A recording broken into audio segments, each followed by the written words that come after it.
자, 오늘은 이제 모세 언약, 지난 시간에 이제 아브라함의 언약을 살펴봤죠. 오늘 이제 모세 언약을 살펴보도록 하겠습니다. 이제 먼저 거기 제가 나눠드린 교환의 메뉴의 박스를 보시면요, 하나님께서는 아브라함에게 말씀하시기를 아브라함의 씨가 자기 땅이 아닌 곳에서 타국인이 되어 그들을 섬길 것이며 그들이 400년 동안 아브라함의 자손을 괴롭게 할 것이라고 그렇게 하셨습니다. 지난 시간에 우리 아브라함의 언약을 봤을 때 분명히 하나님께서는 아브라함의 씨를 번성케 하셔서 큰 민족을 이루게 하실 것이라고 약속하셨죠.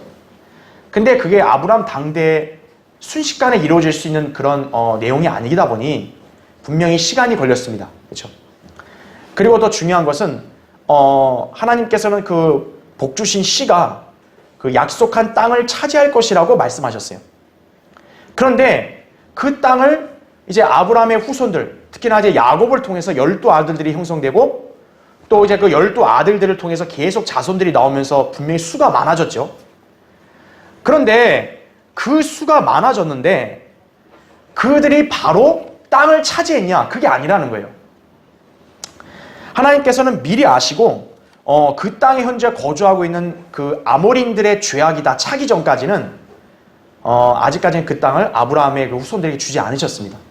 대신 아브라함의 후손들은 이집트로 내려가서 거기서 기거한다고 말씀하신 것이, 즉 아모린들의 죄악이 다 차기 전까지 이스라엘 민족은 그 약속의 땅이 아닌 그 이집트에 기거하고 있었어야 됐어요. 그 기간이 무려 430년이라고 성경이 말씀을 하고 있습니다. 자, 그래서 이제 그 예언을 하나님께서 미리 아브라함에게 하셨거든요.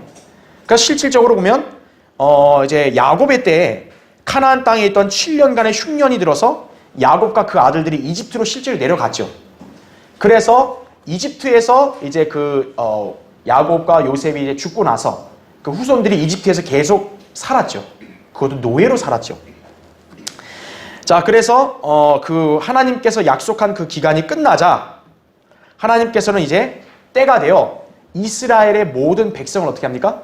그 땅에서 데리고 나오시는 거예요. 왜냐하면 하나님의 백성의 본향은 이집트가 아니에요. 이집트는 단지 하나님이 약속한 땅으로 하나님께서 그들을 인도하실 때까지 그 소요되는 시간 동안 머물게 하신 것뿐이에요. 그러니까 이 시간이 다 됐기 때문에 하나님 백성이 더 이상 이집트에 있을 이유가 없죠. 그래서 하나님께서는 그들을 이집트 땅에서 데리고 나오신 겁니다. 이때 하나님께서는 그 큰 민족을 이끌 지도자를 선정하세요. 그 지도자가 바로 우리가 잘 아는 모세다 이거죠. 그래서 모세를 선택하셔서 그로 하여금 이스라엘 백성을 이집트에서 데리고 나오게 하신 거죠. 자, 이스라엘 자손들이 이집트를 나올 때 정말 놀라운 역사로 승리에 찬 그런 상태로 나오게 됐죠. 그리고 홍해를 당당하게 건넜죠. 그래서 광야에 도착했을 때 이제 하나님께서는 호렙에서 마침내 이스라엘 자손과 언약을 맺으십니다. 그 언약이 바로 우리가 잘 아는 모세의 언약이에요. 그 전까지는 그냥 이스라엘은 하나의 부족에 지나지 않았죠. 그냥 족장의 가족, 부족에 지나지 않았지만 이제는 명실상부 한 민족의 그런 규모를 갖추게 된 거예요.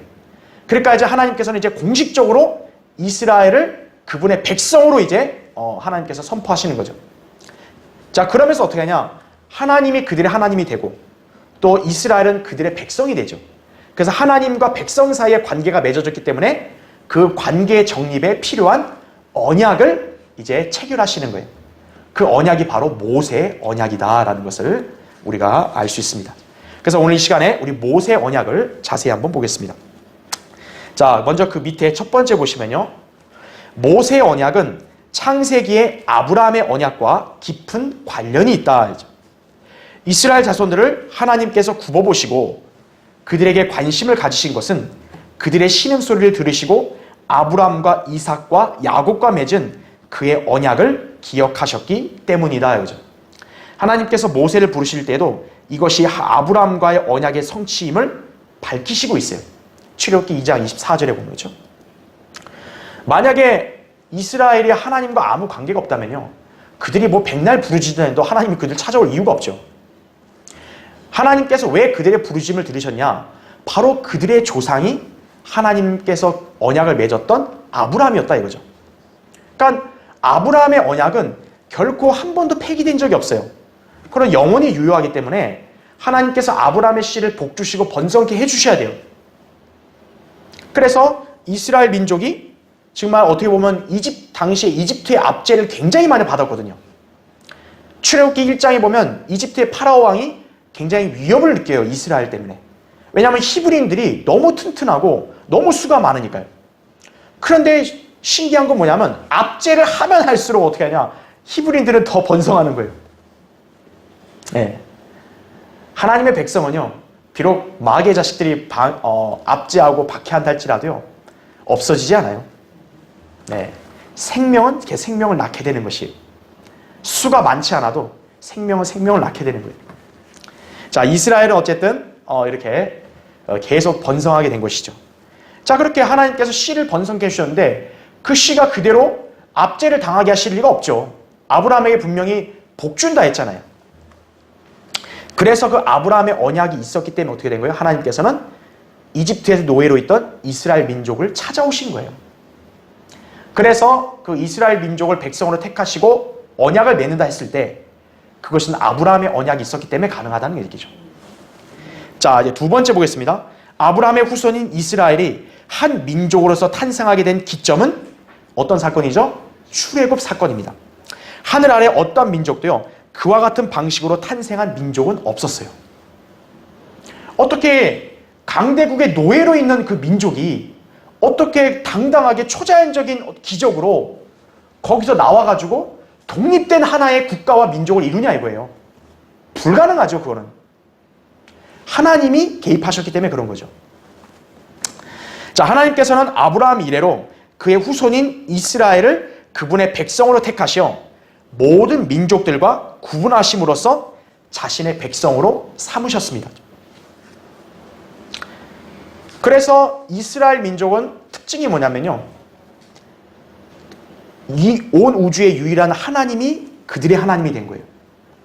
그래서 하나님의 직접적인 통치와 다스림을 받을 수 있게 된 것이에요.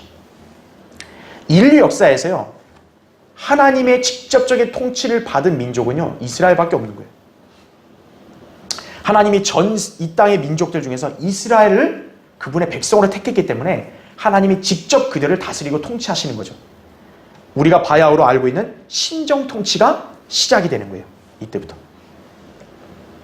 자, 그러면 어떻죠? 하나님께서 이스라엘을 통치하시고 또 이스라엘은 그 통치를 따라야겠죠. 그렇기 때문에 하나님과 이스라엘 사이에 각각 요구되는 게 있을 거 아니겠어요? 그 요구되는 것이 바로 언약이겠죠. 그래서 이스라엘과 특별한 언약을 맺으실 필요가 있으셨던 것인데 그 언약이 바로 모세의 언약이었다라는 거죠. 자, 세 번째 보세요. 모세의 언약은 이스라엘 자손이 이집트에서 빠져나온 후 아라비아에 있는 시내산에서 맺어졌습니다. 율법은 시내산에서 나온 거죠. 자, 이 언약의 가장 큰 특징을 일단 한마디로 정의하라고 하면 뭐냐면 아브라함의 언약과 달리요, 이 언약은 조건적이라는 거예요.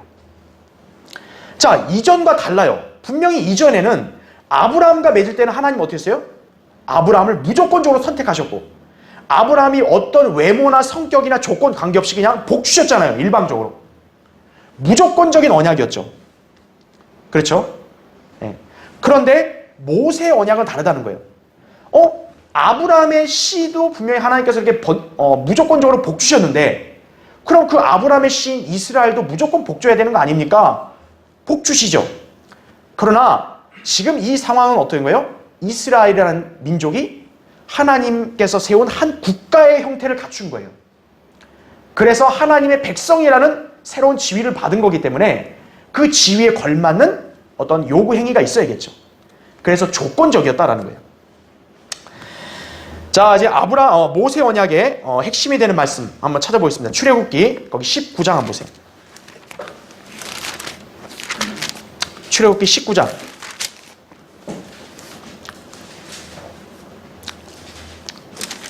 자, 5절을 보시면요.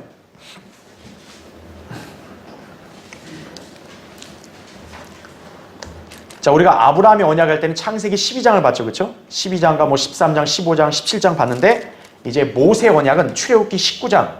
이것이 일단 핵심적인 요약 내용입니다. 거기 19장 5절을 보시면요. 그러므로 이제 만일 너희가 참으로 내 음성에 복종하고 나의 언약을 지키면 너희는 모든 백성보다 나에게 독특한 보물이 되리니 이는 온 땅이 내 것임이라. 너희는 나에게 제사장들의 왕국이 되며 거룩한 민족이 되리라. 이것이 내가 이스라엘 자손에게 고할 말이니라고 하시니라. 이렇게 말씀하십니다. 자, 여기에 언약의 내용을 보면 일단 특징이 뭐냐면 조건이 달려있는 거예요. 우리가 방금 5절에 읽었을 때 너희가 참으로 어떻게 해요? 내 음성에 복종하고 나의 언약을 어때요? 지키면. 이게 조건입니다. 그러니까 이 모세 언약에서의 가장 전제 상황이 뭐냐면 순종이 있어야 돼요. 하나님의 음성을 듣고 또 말씀을 받았다면 순종하고 행해야 된다 이거예요. 이것이 모세의 언약을 받은 이스라엘 민족에게 요구되는 우선사항이었다 이거죠. 순종. 자, 그래서 그 밑에 괄호 2번을 보세요. 이 언약은 이스라엘이 큰 복을 받아 하나님의 백성이 된 만큼 그에 합당한 요구사항들이 부과되는데 그것들을 담고 있는 것이 바로 뭐라는 거죠? 율법이라는 겁니다. 그래서 하나님의 음성을 잘 듣겠습니다. 그럼 하나님이 우리에게 명령하신 거 제가 지키겠습니다. 그 명령이 뭡니까? 바로 율법이라는 거죠. 그게. 그래서 이 율법을 잘 지키면 이스라엘 민족은 어때요? 세계의 어떤 다른 민족과 달리 독특한 보물이 되는 거예요. 하나님 앞에서. 자, 하나님이 다른 민족들을 바라보는 거하고 이스라엘을 대하는 거하고 완전 다르시다는 거죠. 이스라엘은 독특한 보물이 되는 거예요.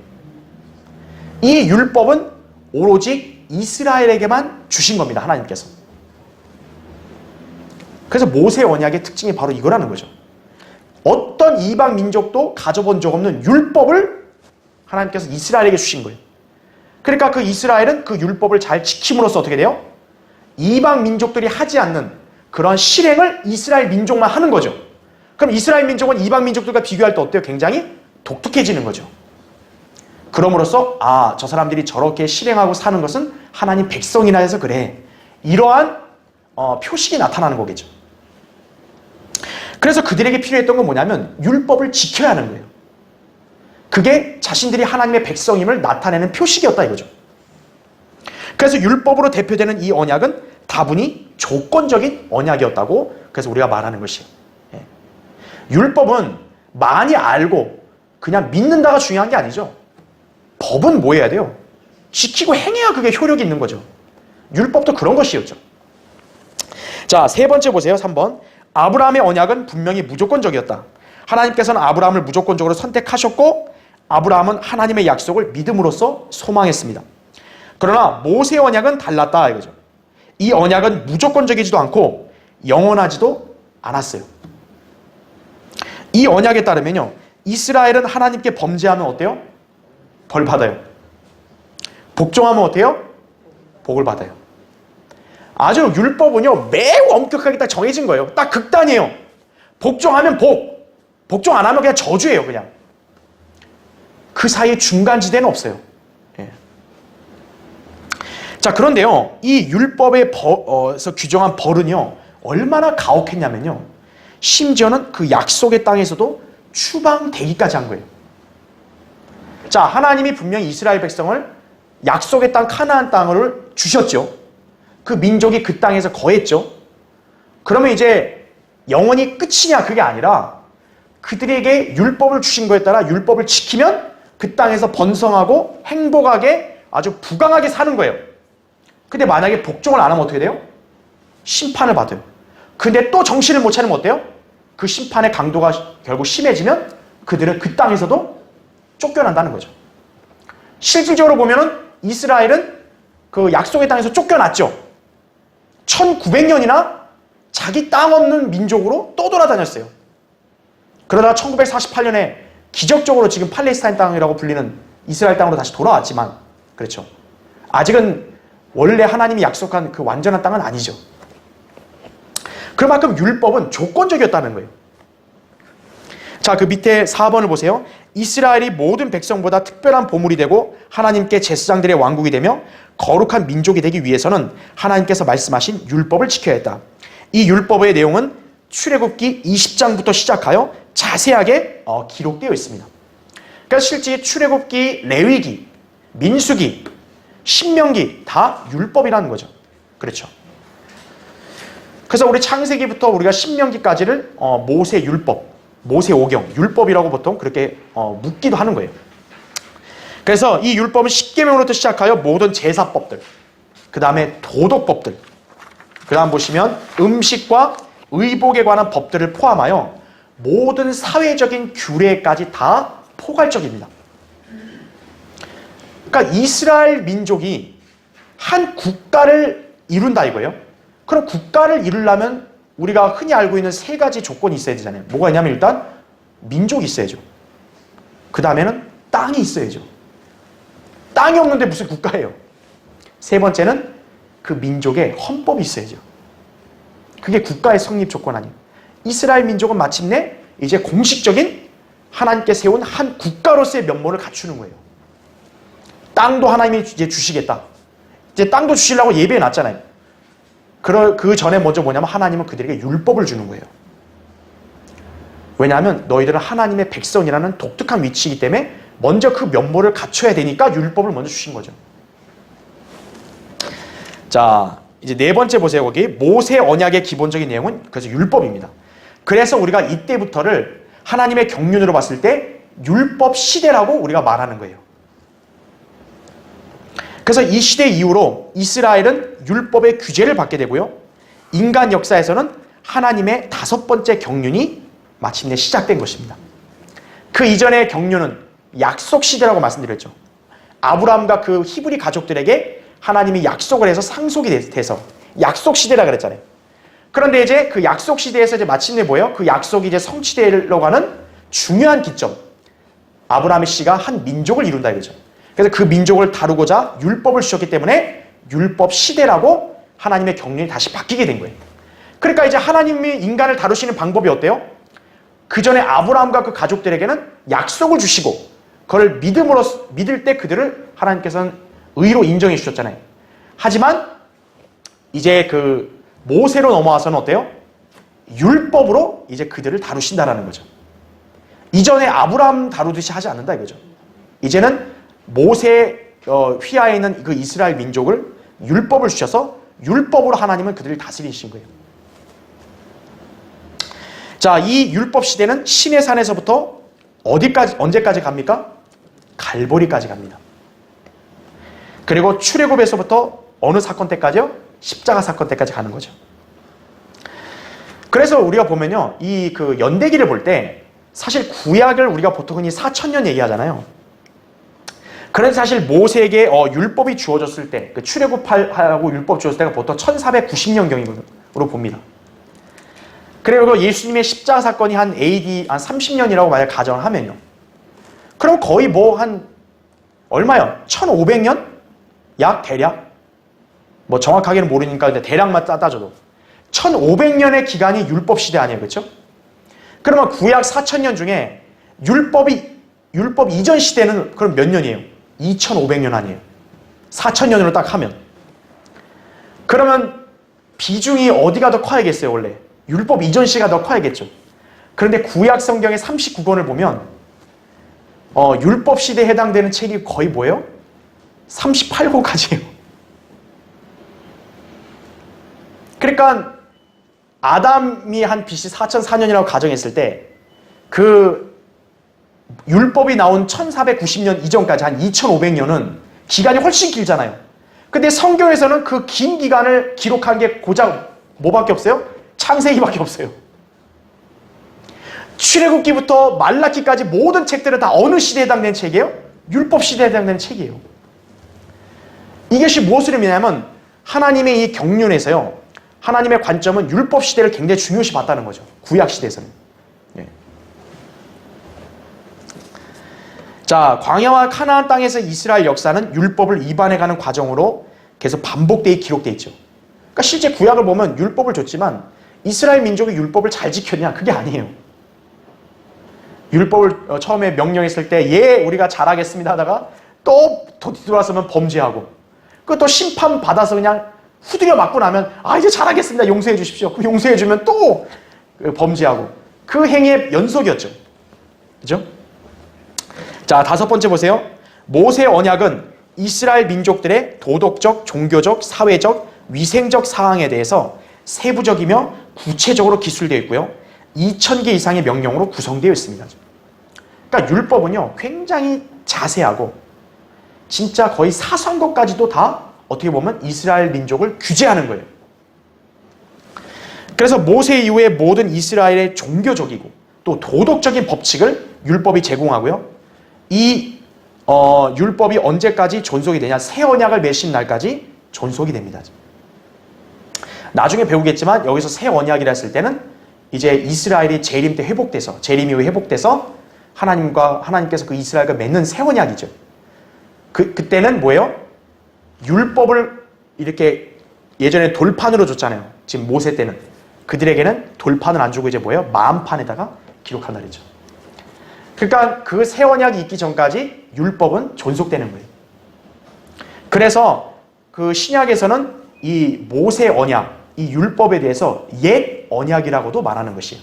왜 옛 언약이냐면 이제 나중에 살펴보겠지만 이 모세 언약은 어때요? 결국 파기되죠. 왜 파기됩니까? 제가 언약의 특성을 여러분이 처음 강의할 때 말씀드렸죠. 언약이라는 것은 분명히 제정하신 분이 있고 그것을 받는 사람이 있는데 서로가 지켜야 될 거 아니에요. 하나님은 분명히 언약을 다 지키시죠. 하지만 문제는 누가 파기한다는 게 문제예요? 인간들이 파기한다는 게 문제예요. 인간들이 늘 하나님이 말씀한 명령과 의무를 위반하는 거예요. 그래서 모세 언약도 실제 어떻게 보면 파기되는 거죠. 그러니까 그게 옛 언약이 돼버리는 거예요. 그러나 하나님은 뭐예요? 아브라함과 언약을 맺은 게 있기 때문에 이스라엘을 버릴 수 없다고요. 그래서 이제 이후에 미래에 이제 천년왕국 때 그들은 하나님과 다시 언약을 맺는 거예요. 그게 새 언약이다 이거죠. 자, 그건 이제 다 나중에 우리가 보기로 하고요. 자, 어쨌든 이 구약에서의 이스라엘 백성은 모세 언약을 맺어서 율법이 주어졌다. 그 밑에 괄호 1번 보세요. 결혼과 성에 관한 규례, 정결례, 십계명, 재판에 대한 것, 성막의 봉사, 명절들. 그러나 이 율법은요, 이스라엘 자손들의 모든 삶을 세세하게 기술하여 그들의 삶을 규제했다 이거죠. 신명기 6장 1절에 보면 이것은 주 너의 하나님께서 너희를 가르치라고 명령하신 계명들과 규례들과 명령들이니 너희가 가서 치리할 그 땅에서 이것들을 행할지니라 이렇게 말씀하고 있습니다. 그래서 거기 두 번째 보시면 이스라엘 백성이 가나안 땅에 들어가서 행해야 할 율법, 이것을 기본적으로 우리가 세 부분으로 지금 여기서 성경이 말씀하고 있죠. 바로 뭐냐면 계명, 명령, 규례다 이거죠. 그러면 1번에 계명이 뭐예요? 하나님의 의로우신 뜻을 나타내는 겁니다. 우리가 흔히 아는 십계명, 그렇죠? 그럼 2번 명령은 뭘까요? 이 명령이라면 이스라엘의 사회적인 생활을 규제하는 걸 말해요. 우리 흔히 인간 사회에 있잖아요. 법이라는 게 있잖아요. 도덕, 이거 하면 안 된다, 이거 하면 안 된다, 그렇죠? 인간들과 관계 속에서 해야 될 거 하지 말아야 될 것, 그런 사회적인 어떤 규범의 성격을 가진 게 명령이고요. 그 다음에 3번 규례는 뭐냐면 이스라엘의 종교적 생활을 규제하는 걸 말합니다. 왜냐하면 하나님이 애초에 모세에게 약속할 때 이스라엘은 어떤 왕국이 된다 그랬어요? 제사장들의 왕국이 된다 그랬어요.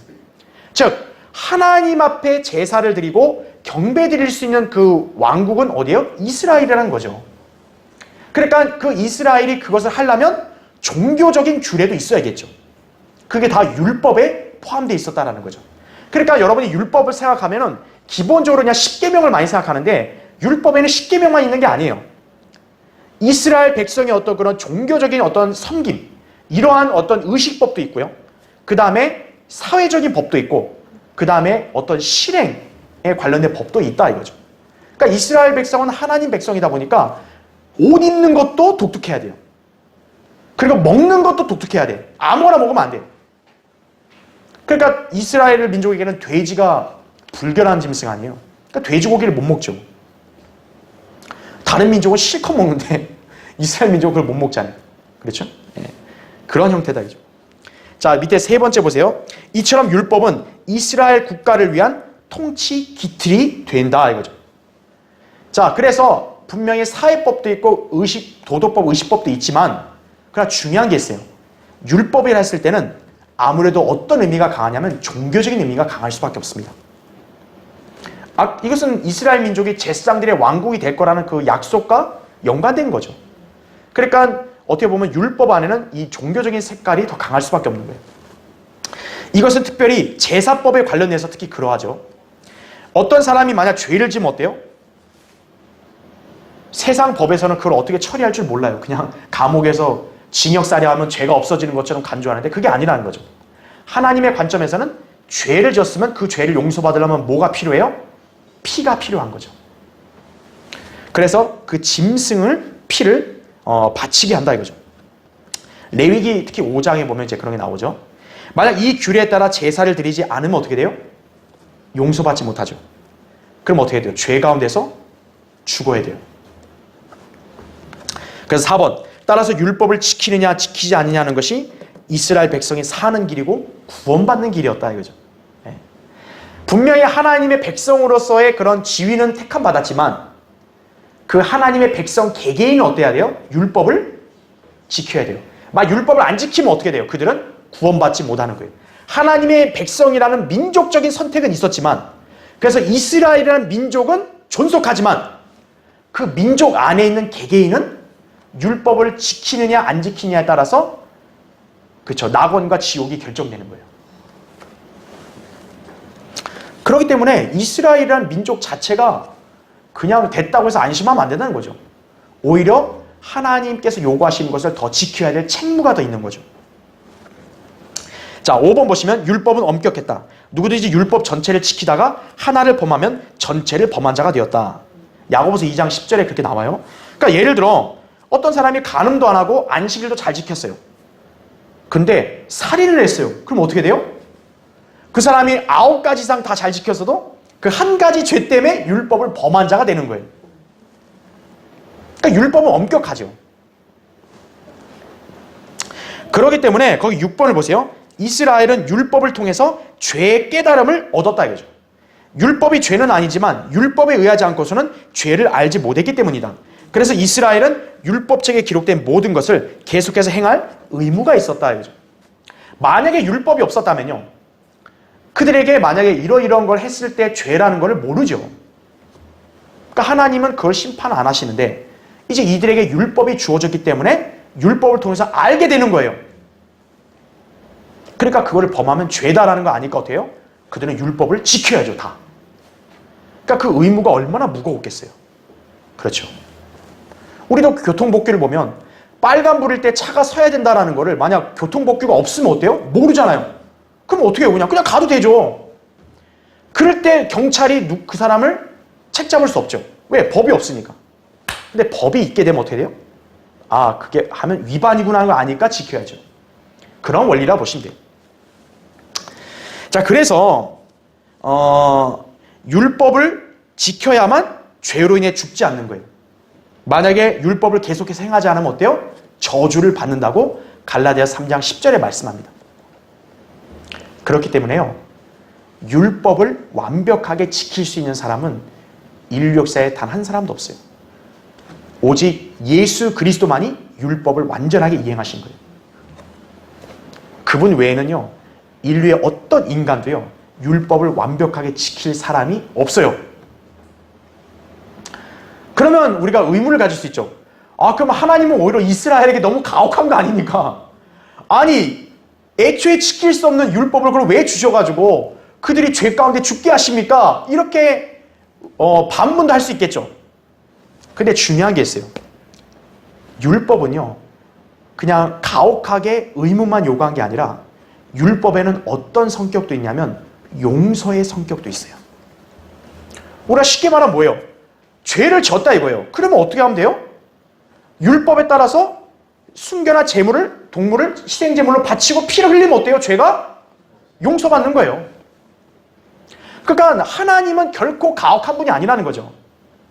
율법을 인간이 온전히 지킬 수 없기 때문에 그 율법 안에는 뭐가 있냐면 용서에 관한 규례도 있는 거예요. 그래서요. 그러니까 용서에 관한 규례를 지키면 되는 거예요. 그러면. 그럼 구원받는 거죠. 예. 자, 이제 6번째 보세요. 자, 그래서 율법은 그러한 성격이 있다. 한편 신약과 그럼 연관해 볼 때요, 이 율법은 십자가의 예표가 됩니다. 십자가에서 죽으신 예수님은 속죄제물이시고 화목제물이시며 그 피는 모든 동물들의 피가 가리키는 진정한 피다 이거죠. 하지만 율법이 십자가의 모형이므로 구약 성도들은 율법을 지킬 때 십자가를 보고 구원받는 것이다 라고 생각하면 안 돼요. 우리가 알아야 될 게, 우리는 이미 신약 성경까지 다 있기 때문에 구약에서 어린 양의 그런 대속제물, 그렇죠? 또 소나 또 뭐 염소에 이렇게 피 흘린 그런 속죄, 이런 것들이 예수 그리스도의 예표다, 예수 그리스도를 가리킨다라는 걸 우리가 알지만 구약 시대 사람들은 그걸 알 수 있어요, 없어요? 없다는 거죠. 예를 들어 구약 시대 사람들이 어린 양을 잡아서 유월절에 피를 뿌리는데, 야, 이거는 이 양이 중요한 게 아니라 예수님이 흘리신 피를 예표하는 거다. 그래서 나는 그것 때문에 이거를 믿는다. 그런 사람, 율법 시대 그렇게 믿는 사람이 있다면 그 사람 구원 받아요, 못 받아요? 못 받는 거예요. 율법 시대 사람들은 유월절 양을 잡으라 했을 때 이 양이 예수님을 예표하는지 안 하는지도 몰라요. 그 사람들이 아는 건 뭐예요? 그냥 하나님이 하나 있으니까 그냥 하는 것 뿐이에요. 그러니까 율법이 어떻게 보면 율법에 있던 그 희생제사, 제사가 예수님의 십자가 사건을 가리키는 모형이지만 그것은 우리 때에 와서야 알게 된 거지, 그 구약시대 사람들은 그런 걸 전혀 알 수가 없었다는 거죠. 그래서 제가 말씀드리는 것을 좀 요약을 하면, 그 밑에 1번을 보시면 율법이 그림자이고 모형인 것은 사실이지만 어느 누구도 그림자로는 구원받을 수 없죠. 히브리서 10장 1절에 보면 율법은 그림자라 그랬어요. 여러분, 그림자가 중요한 게 아니라 뭐가 중요해요? 실체가 중요하죠. 그렇죠? 자, 그래서 그 다음 페이지 보시면요, 율법이 모형이나 그림자라고 그렇게 구약시대에 생각했던 사람은 단 한 사람도 없었다라는 걸 보시면 됩니다. 자, 두 번째 보세요. 구약의 율법은 신약과 비교해 보니까 모형이라는 것이지 당시 구약 성도들에게도 모형으로 인식되었다는 것은 아니다 이거죠. 그래서 율법은요, 우리 때에 와서야 그게 그림자라는 걸 알게 된 거지, 그 당시에는 율법이 곧 실체였어요, 그 사람들에게는. 그러니까 율법을 지켜야 된다는 거죠. 자, 3번을 보세요. 만일 율법 시대의 성도들이 율법을 믿음으로 구원받거나 예수님의 예표라는 식으로 마음의 생각만 하고 율법대로 제사를 지내지 않았다면 어떻게 돼요? 용서받지 못하죠. 예. 앞으로 예수님이 십자가에서 피 흘려 죽으셔야 내 모든 죄가 제거돼. 그러니까 이거는 희생 동물을 바쳐도 소용없다. 그래서 만약 동물의 희생 제사를 안 드리면 어떻게 돼요? 그러니까 죽는 거예요, 그 사람은. 지옥 가는 거예요. 그 구약시대 사는 사람. 왜냐하면 하나님의 경륜, 하나님의 다루심은 뭐예요? 율법으로 다루시는 시대였기 때문에 그때는 십자가가 아니라고요. 그래서 우리가 세대주의를 공부해야 되는 거예요. 성경을 나눠서 보는 것이다 이거죠. 자, 그래서 예수님께서 십자가에서 피 흘려 죽으심으로써 죄인들을 위한 영원한 구속이 완성되었죠. 자, 시간이 없기 때문에 제가 이거 다 읽지 않고 그냥 설명하는 거예요. 히브리서 10장에 보면 동물들의 그런 속죄제물, 이것을 하나님은 바라지 않으셨다 그래요. 기뻐하지 않으셨다 그래요. 왜요? 그것은 완전한 구속을 이루는 게 아니기 때문에. 그래서 한 몸을 예비하셨다 그랬잖아요. 그 한 몸이 바로 예수 그리스도 아니에요. 그분이 오셔서 하나님의 뜻을 다 이행하셨죠. 자신을 들이심으로. 그래서 영원한 구속이 이루어지게 된 것입니다. 그래서 율법은요, 만약 구속의 관점으로 본다면 율법은 그냥 하나님께서 때가 되어 아들인 예수 그리스도가 나타나기 전까지 그냥 허락하신 것 뿐이에요. 그러니까 이스라엘 민족을 치리하는 기틀로서 율법은 중요하지만요, 구속의 관점으로 볼 때는 하나님께서는 율법을 단지 허락하신 것 뿐이다는 거죠. 언제까지요? 예수님이 십자가에서 희생당하시기 전까지. 그냥 그때까지 율법을 허락하신 거예요. 그래서 죄가 완전히 제거되지 않았는데도 뭐예요? 죄를 덮어주시고 용서하신 거예요. 그냥 동물의 피를 보고. 그래서 율법은 예수님의 희생의 모형이 될 뿐 결코 실체는 아니다라는 거죠. 그래서 율법으로 죄가 받을 수는 없는 거예요. 자, 7번째 보세요. 7번. 중요한 것이 있어요. 자, 이 율법은 누구랑 맺어진 겁니까? 유대인들과 맺은 언약입니다. 따라서 신약 시대에는 율법이 그 효력을 발휘하지 못합니다. 왜냐하면 신약 시대에는 하나님께서 유대인들을 다루시는 게 아니라 그분의 영적 백성인 교회를 중심으로 다루고 계시기 때문이죠. 지금 교회 시대는 예수님의 십자가의 보혈을 통해서 유대인이든 이방인이든 그걸 믿어야 구원받잖아요. 그러니까 지금은 율법이 효력을 발휘하지 않죠. 그리고 또 중요한 게 있어요. 율법 시대에 유대인 말고 그럼 이방인은 어떡하냐 이거예요. 분명히 모세하고 언약을 맺은 것은 유대인들에게만 해당되는 거 아니에요. 그러면 그 율법 시대, 모세부터 침례 요한까지 있던 그 시대에 이방인들은 어떻게 되냐 이거예요. 그들은 양심으로 구원받는 거죠. 로마서 2장 12절부터 16절에 그렇게 나오죠. 그들의 마음에 있는 양심이 율법을 작용한다 그래요. 그래서 이방인들은 에게 중요한 것은 바로 양심을 통해서 그 십계명에 있는 걸 지키는 거죠. 예, 그렇게 되면 그들은 구원받게 된 것이에요. 그 율법 시대는. 그러니까 우리가 기억해야 될 거는 하나님의 경륜이 이 율법 시대로 왔는데 율법 시대는 유대인에게 율법이 적용되는 것이고 이방인에게는 여전히 그 이전 시대랑 똑같이 뭐가 적용되는 거예요? 양심이 적용된다라는 것을 여러분이 기억하시면 됩니다. 자, 그 밑에 8번을 보세요. 율법에 있는 의식법, 제사법 이것은 신약 시대에 적용이 됩니까? 안 됩니까? 안 돼요. 특히 주의해야 될 게 뭐냐? 안식일은 절대 교회랑 관계없어요. 느헤미야 9장 13, 14절에 보면 안식일은 하나님께서 시내산에서 이스라엘에게 알게 하셨다 그래요. 즉 안식일은 이스라엘 백성에게 하나님이 주신 계명이에요. 느헤미야 9장에 그대로 나온다 이거죠. 그러니까 그 이전에 아담부터 뭐 아브라함, 뭐 노아는 안식일을 지켰어요, 안 지켰어요? 안 지켰다고요. 그들은 안식일을 몰랐다고요. 안식일은 시내산에서 모세를 통해서 이제 마침내 이스라엘 백성에게 알려진 거예요. 그래서 에스겔 20장에 보면은 하나님께서는 안식일을 뭐라고 말씀하시냐면 하나님과 이스라엘 사이에 맺은 표적이라고 말하는 거예요. 그래서 안식일은 하나님과 이스라엘 사이의 표적이기 때문에 교회와 관계 있어요, 없어요? 관계 없는 거예요. 그러니까 안식교인들은 무식한 거죠. 성경을 모르니까. 자, 그런데 9번을 보세요. 그렇다고 해서 그리스도인들이 율법을 무시하면 됩니까? 안 됩니까? 안 됩니다. 왜냐하면 율법에 있는 그런 의식법, 제사법이 십자가로 이제 대체된 거지만 율법 안에 있던 도덕법들이 있잖아요. 특히 십계명. 십계명은 지금 이 시대 그리스도인들도 어때야 돼요? 지켜야 되는 거예요. 왜냐하면 바울 서신에 있는 신약 성경에도 분명히 십계명에서 지켜야 될 거를 명시했기 때문이에요. 살인하지 말라, 간음하지 말라, 도둑질하지 말라, 그렇죠?